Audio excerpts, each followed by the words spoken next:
নমস্কার বন্ধুরা, তোমরা তো শুক্তো অনেকেই অনেক রকমভাবে খেয়েছো। আজকে আমি একটু অন্য রকমভাবে বানিয়ে দেখাবো তোমাদের। তো চলো, তার জন্য দেখো এখানে আমি সবজি নিয়েছি লম্বা লম্বা করে, গাজর, আলু, আর নিয়েছি এখানে সজনের ডাঁটা।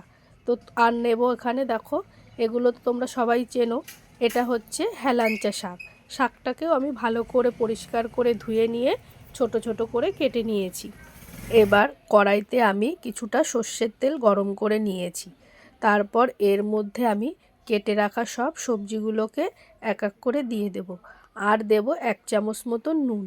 দিয়ে এটাকে একটু ভালো করে মিশিয়ে নিয়ে ঢাকনা দিয়ে ঢেকে আমি এটাকে 10 মিনিট মতন এগুলোকে আমি ভালো করে ভেজে নেব। তো 10 মিনিট পর দেখো ঢাকনাটাকে খুলে দিলাম, দিয়ে আবারও একটু ভালো করে নাড়িয়ে চাড়িয়ে দেব। আমার কিন্তু সব সবজিগুলো ভালো ভাজাও হয়ে গেছে আর সেদ্ধও হয়ে গেছে। এবার এর মধ্যে দেব আমি কেটে রাখা হেলাঞ্চা শাক।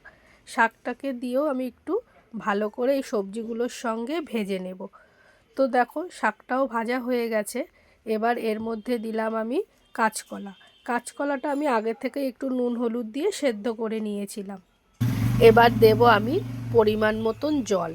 জলটাকে দিয়ে ভালো করে নাড়িয়ে চাড়িয়ে দিয়ে একটা ঢাকনা দিয়ে ঢেকে আবারও আমি 10 মিনিট মতন রান্না করে নেব। এই সবজিটা কিন্তু গরমকালে খেতে খুব ভালো লাগে এবং খাওয়াও খুব উপকার। তো 10 মিনিট পর দেখো বন্ধুরা, আবারও একটু আমি নাড়িয়ে চাড়িয়ে নিলাম। আমার কিন্তু সবজিটা পুরোপুরি রেডি হয়ে গেছে। এবার এটাকে একটা পাত্রে আমি ঢেলে নেব। এবার কড়াইতে আমি আবারও কিছুটা সর্ষের তেল গরম করে নেব। নিয়ে এর মধ্যে সর্ষে, শুকনো লঙ্কা আর তেজপাতা ফোড়ন দেব। ফোড়নটা যে একটু ভাজা ভাজা হয়ে যাবে, তখন ওই রান্না করা সব সবজিগুলোকে আমি ঢেলে দেব। আর দেব আমি এখানে পরিমাণ মতন নুন আর চিনি। নুনটা একটু কম দিলাম, যেহেতু আগে সবজি ভাজার সময় দিয়েছিলাম, তাই এখন একটু কম দিলাম। তো সব কিছুকে আবারও ভালো করে নাড়িয়ে চাড়িয়ে নিলে আমার কিন্তু রান্নাটা পুরোপুরি রেডি।